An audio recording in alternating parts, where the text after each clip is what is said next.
நம்ம ஒரு காரியத்தை எண்றோம். அது எப்போ நமக்கு அது ஃப்ரூட்ஃபுல்லாக மாறும்னா, நம்ம அந்த காரியத்தை செய்தால்தான், மனம் ஒன்றி செய்தால்தான் அந்த காரியம் என்னாகும்? எண்ணிய பலனை கொடுக்கும். நாமெல்லாம் ஏமா துக்கப்பட்டுட்டே இருக்கோம்? தரித்திரம், பசி, மானம், கௌரவம் முதலிய எல்லாம் நமக்கு இருப்பதால் தான் நாம் துக்கப்படுறோம். கஷ்டங்கள் எதனால் வருகின்றன? இந்த உடம்பு இருப்பதாலேயே கஷ்டங்கள் வருகின்றன. எதனால் பாப புண்ணியங்களை அனுபவிக்க முடியாது? ஆத்மாவால் பாப புண்ணியங்களை அனுபவிக்க முடியாது. இந்த உடம்பின் நிலை என்ன? கர்மவினை அனுபவிக்கிறதுக்காகத்தான் இந்த உடம்பு கொடுத்துருக்கார் பகவான். தினந்தோறும் எந்த நினைவு இருக்கணும்? பாபம் பண்ணக்கூடாதுங்கிற ஒரு நினைவு மட்டும் தினம் இருக்கணும். அந்த மூட்டையை சேர்க்க சேர்க்க அடுத்தடுத்த ஆத்மாவுக்கு பரபர உடம்புகளை கொடுத்துட்டே இருப்பார் பகவான். அதனால் இருக்கிற மூட்டையை கழிக்க தான் இப்போ வந்திருக்கோங்கிறத நினப்பு எப்போவுமே நமக்கு இருக்கணும். இறை உணர்வு எதற்கு தேவை? ஒரு செயலை செய்து முடிக்க நமக்கு இறை உணர்வு அவசியம். இறைவன் அனுகிரகம் எப்போ கிடைக்கும்? நமக்கு கும்பிட்டுட்டே இருக்கோம். ஆனால் பகவானோட அனுகிரகம் எப்போ கிடைக்கும்னா, எந்த செயலையும் ஈஸ்வரார்ப்பணம் அப்படின்னு சொல்லி செஞ்சுட்டா இறைவன் அனுகிரகம் நிச்சயமாக கிடைக்கும். நமக்கு தான் பண்ணுறப்போ எந்த செயலுக்கும் நமக்கு அனுகிரகம் இறைவன் தரமாட்டான். எவை ஏராளமாகும் உடம்பால் செய்யும் வேலைகளை விட மனசால் செய்யும் சிந்தனைகள் தான் ஏராளம். நல்ல அரசாங்கத்தோட கடமை என்னப்பா? அன்னம், வஸ்திரம், வீடு, இவை மூன்றும் அவசியமாக எல்லாருக்கும் வேணும். இவற்றை மனிதனின் அடிப்படை தேவை அப்படின்னு சொல்லுவாள். இவற்றை செய்து கொடுப்பது நல்ல அரசாங்கத்தோட கடமை. எது இல்லாமல் மனிதன் வாழ முடியாது? உணவு இல்லாமல் மனுஷன் வாழவே முடியாது. மனிதனுக்கு உயர்வை தருவது எது? மனிதனுக்கு உயர்வை தர்றது அவனோட உழைப்பு. பாரதத்தில் பிறந்தோர் எதை செய்யாமல் இருக்கக்கூடாது? இங்கே பிறந்துட்டோம் இந்தியாவில், என்ன செய்யாமல் இருக்கக்கூடாது அப்படின்னு கேட்டால், கர்ம பூமியான பாரதத்தில் பிறந்தவர்கள் வேலை செய்யாமல் இருக்கவே கூடாது. மூச்சு எதற்கு முக்கியமானதாகும்? உடம்புக்கு மட்டும்தான் மூச்சு முக்கியம்னு இல்லை, மனசுக்கும் மனசின் ஆரோக்கியத்துக்கும் அதுவே முக்கியமானது. எல்லா கஷ்டங்களுக்கும் காரணம் என்ன? ஆசையே எல்லா கஷ்டங்களுக்கும் காரணம் ஆகிறது. ஜெகன்மாதா ஆதிபராசக்தி யாரு? அஞ்ஞானம் என்பது ஒரு வியாதிக்கு சமானம். அந்த வியாதிக்கு மருந்து என்ன தெரியுமா? ஞானம்தான். ஞானப்பாலை நமக்கு அனுகிரகம் செய்கிறவர் நம்மளோட ஜெகன்மாதா ஆதிபராசக்தி ஆவா. அம்பிகையை நினச்சி பூஜை செஞ்சோன்னா நம்மளோட அஜ்ஞானம் நிவர்த்தியாகுது. பாசங்கிறது தான் அஜ்ஞானம் வழுக்கும். பாசத்தால் கட்டப்பட்டிருக்கின்ற நாம் பசு, ஆண்டவன் பதி. பாசத்தை அறுப்பவன், அஞ்ஞானத்தை நிவர்த்தி செய்பவன் கடவுள். அதனால்தான் அவனுக்கு பசுபதி அப்படின்னு பேர். தர்மத்தை எப்படியா பண்ணணும்? சிக்கனமாக இருந்தால் ஒழிய இப்போது இருக்கிற போக்க இழப்பில் எவனுக்குமே மிச்சம் பிடிக்க முடியாது. அதனால் சிக்கன வாழ்க்கை நடத்தினால் மட்டுமே தனக்கு மிஞ்சி தர்மம் செய்ய முடியும். அதாவது எத்தனை சிக்கனமாக இருக்க முடியுமோ அப்படி இருந்து தனக்கு மிஞ்சும்படியாக பண்ணிண்டு தர்மம் செய்யணும். பகவான் அளிக்கும் பரீட்சை எது?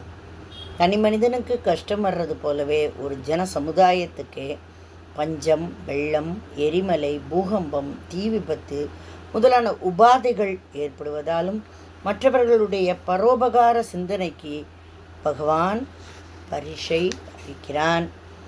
அந்திமத்தில் வர்றது எதப்பா அப்படின்னு கேட்டால், வாழ்நாள் முழுக்க எதன் நினைப்பு ஒருத்த மனசில் ஜாஸ்தியாக இருக்கோ அதை பற்றின சிந்தனை மட்டும்தான் அந்திமத்தில் வரும். நல்லதோ கெட்டதோ அப்போ தெரிஞ்சிடும் நீ நல்லவனா கெட்டவனான்னு. அப்போ போய் பேச முடியாது. அதனால் ஒரு நல்லது தான் நடக்கணும் அப்படிங்கிறத என்றைக்குமே நம்ம மனசில் வச்சுட்டோம்னா நம்மளை மீறி இப்போல்லாம் சிந்தனை பண்ணுறோம் இல்லையா, அப்படிலாம் பண்ண முடியாது. அப்போ சிந்தனைங்கிறதே கொஞ்சம் கொஞ்சமாக மழுங்கின்னு இருக்கும். அப்போ நம்ம அந்தராத்மா நல்லது செய்ய நினைத்தால் நல்லதே பேசுவோம், கெட்டது செய்ய நினைத்தால் கெட்டதே பேசுவோம். 4 பேரை ஏசின்னு உட்காந்துருக்க கிழவிகள்லாம் அதுதான் கதை.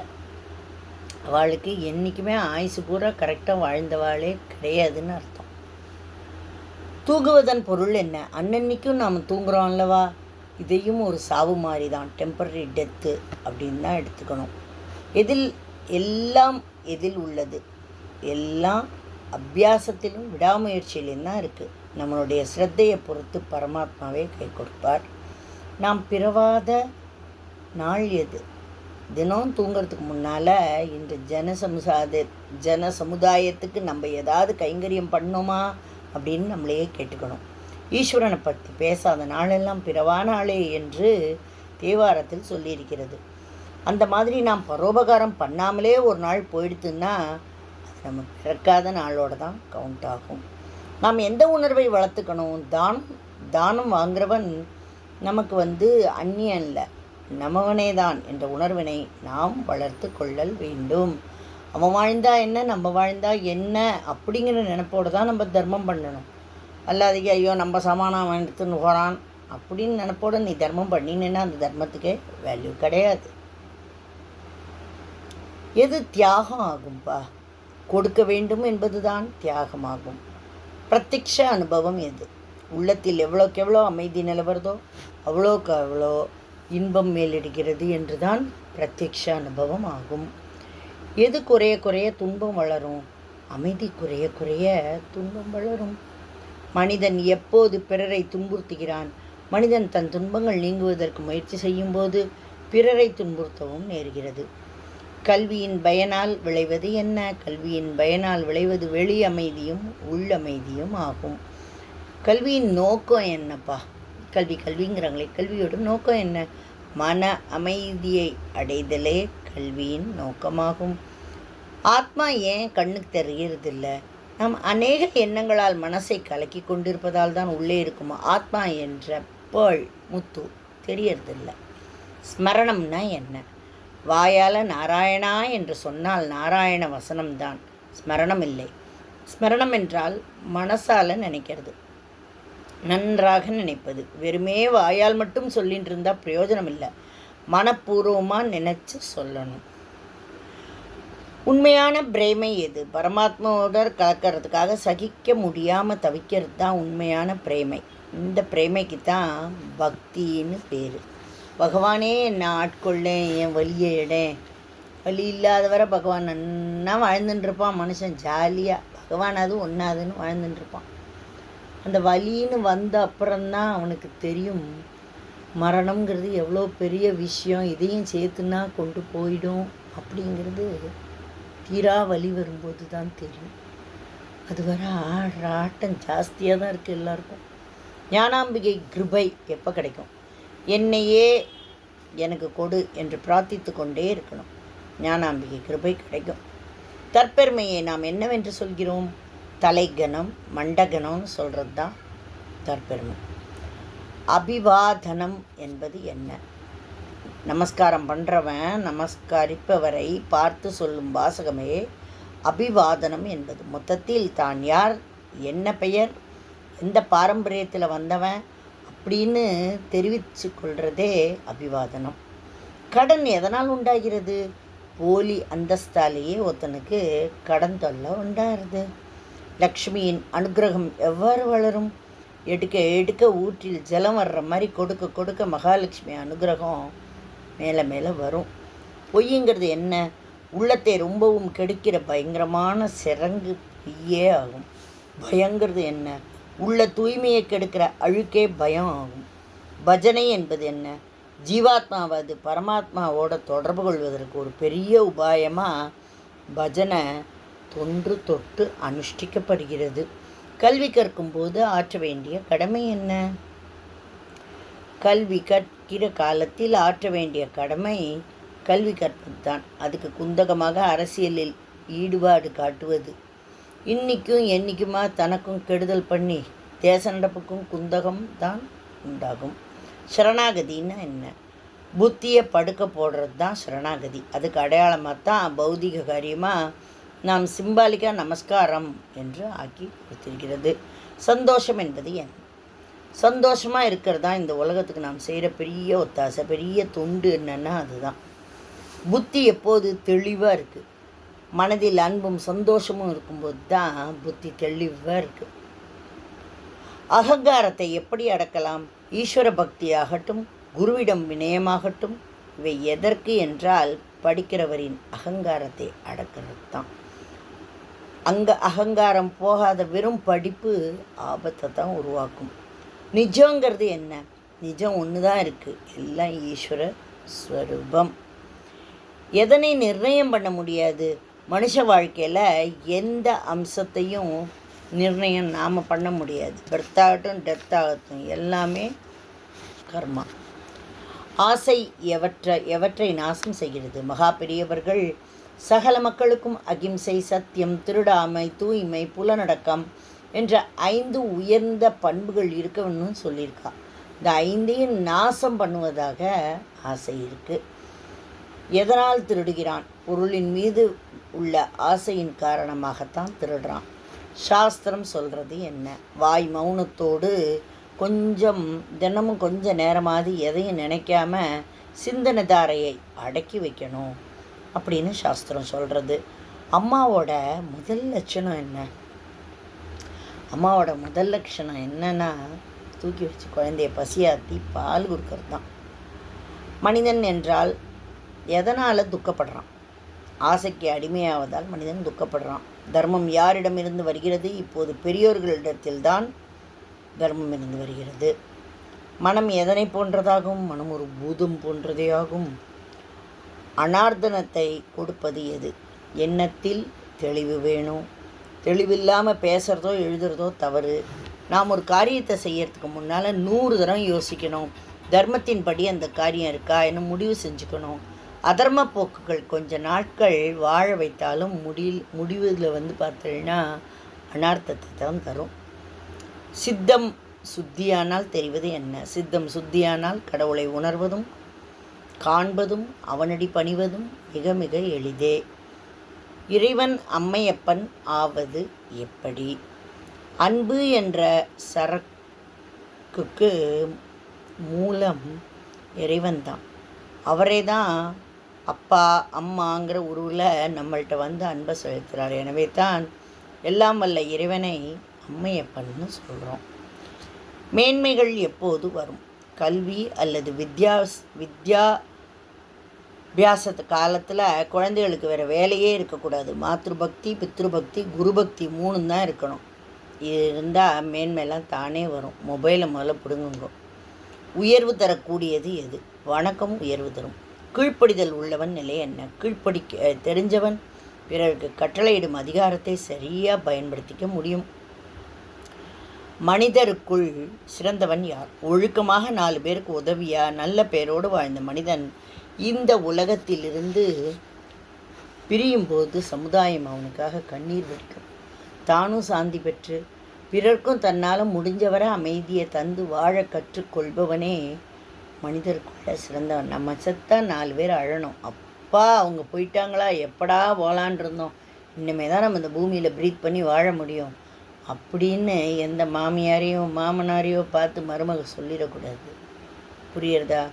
சமூகம் நம்ம என்ன பண்ணோம்? ஐயோ அவள்லாம் போயிட்டாலே, எவ்வளோ ஹெல்ப்ஃபுல்லாக இருந்தால், எவ்வளோ பண்ணினா அப்படின்னு குடும்பம் நினைக்கிற மாதிரி பெரியவாளாக வாழ்ந்துட்டு போகணும்.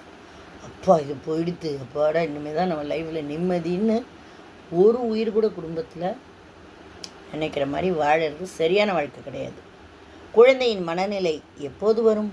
குழந்தையோட மனநிலை நமக்கு வரணும்னா நம்ம வணங்குற தெய்வத்தையும் குழந்தை ரூபமாகவே பார்த்து கண்டு கழித்து என்னவா வேணால் நினைக்கலாம் இல்லையா? பகவானை ஃப்ரெண்டாக நினை, குழந்தையா நினை, குருவா நினை, தெய்வமாக நினை, அம்மாவா நினை, அப்பாவா நினை, எதை வேணால் நீ அந்த காடுங்கிற பவரை நினைக்கலாம். அதை நினச்சி நம்ம மனசில் பதிய வச்சு ஒரு குழந்தையாகவே அவரை ட்ரீட் பண்ணுறப்போ அது இப்போ குழந்தையோட மனநிலை நமக்கு வந்துடும் இல்லையா? பூரண சந்தோஷம் எப்போவுமா உண்டாகிறது? பூர்ண சந்தோஷம் பழைய தர்மங்களை நாம் பூரணமாக அனுஷ்டிக்கிறப்போ நம்ம செய்து கொள்ளும்போது தான் உண்டாகும். மனித வாழ்வின் சுகதுக்கங்களுக்கு காரணம் எது? ஒருவன் செய்கிற கர்மம், அதன் பலன், இவையே மனித வாழ்வின் சுகதுக்கங்களுக்கு முதற்காரணம் ஆகும். தன்வயப்படுதல் எப்போது எளிதாகும்? அகிம்சையால் கோபம் போய் மனசில் அன்பில் தெளிந்து விடுவதால் அப்புறம் அதை தன்வசப்படுவது எளிதாக்கி விடுகிறது. மனத்தை அடக்கும் சாதனங்கள் எவை? மனசை அடக்க 2 சாதனம் உண்டு. ஒன்று பகிரங்க சாதனம், இன்னொன்று அந்தரங்க சாதனம். வெளி மூலமாக செய்து கொள்வது பகிரங்க சாதனம், உள்ளுக்குள்ளேயே செய்து கொள்வது அந்தரங்க சாதனம். இவை 2ம் இருந்தால்தான் மனத்தை முதலில் நல்வழியில் ஒருமைப்படுத்தி பிறகு ஒன்றையும் நினைக்காத நிலைக்கு நம்மளை வர வைக்க முடியும். சத்தியம் என்பது எது? அகிம்சையோடு மனம், வாக்கு, காயம் 3ஐயும் உண்மையிலேயே ஈடுபடுத்துவது தான் சத்தியம் ஆகும். ஆயுர்வேதம் என்பது என்ன? ஆயுர்வேதம் என்பது ஆயுள் விருத்திக்கு வழி செய்யும் சாஸ்திரம். பரோபகாரம்னா என்ன? பரோபகாரம்னா அன்பு எண்ணமாகும். பொது சேவைக்குரிய மூலபலம் எது?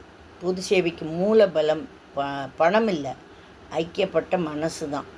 முனி என்பவன் யார்? மனசை அடக்கியவன் தான் முனி என்று சொல்லப்படுகிறான். செயல்கள் எதன் பயனால் இருக்கிறது? செயல்கள் எல்லாம் அபியாசத்தில், விடாமுயற்சியில் தான் இருக்குது. காய்கறிகள் தர்றது என்ன? தேகபுஷ்டி, சத்வ, புத்தி 2மே தருவியா காய்கறிகள்லாம் இருக்குது. நம்ம எதனை நிந்திக்கக்கூடாது? நம்ம அன்னத்தை நிந்திக்கக்கூடாது. நிஜமான பக்தி என்பது எது?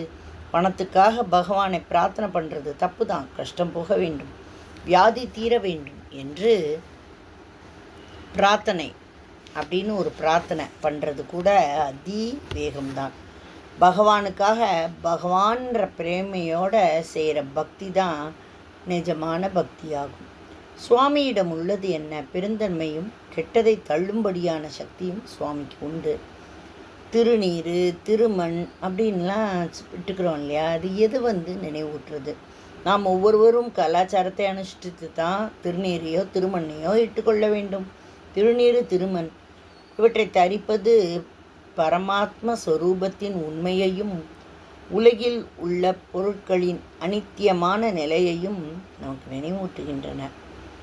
நாம் பண்ணிக்கொள்ள வேண்டியவன யார்? என் கடமையில் தப்பாமல் குடும்பத்துக்கு செய்ய வேண்டியதை செய்து கொண்டே உன் குடும்பமான வசுதெய்வ குடும்பம், லோகமெல்லாம் ஒரே குடும்பம் என்கிறபடி சகல மக்களுக்கும் என்னாலான பணியை செய்ய அருள் பண்ணப்பான்னு ஈஸ்வரனை பிரார்த்தனை பண்ணிண்டா அதுதான் நாம் பண்ணிக்க வேண்டிய பெரிய சர்வோ லோகா சுகினோ பவந்து. இந்த வார்த்தை சொல்லிவிட்டு டெய்லி ப்ரேயரும் முடிக்கும்.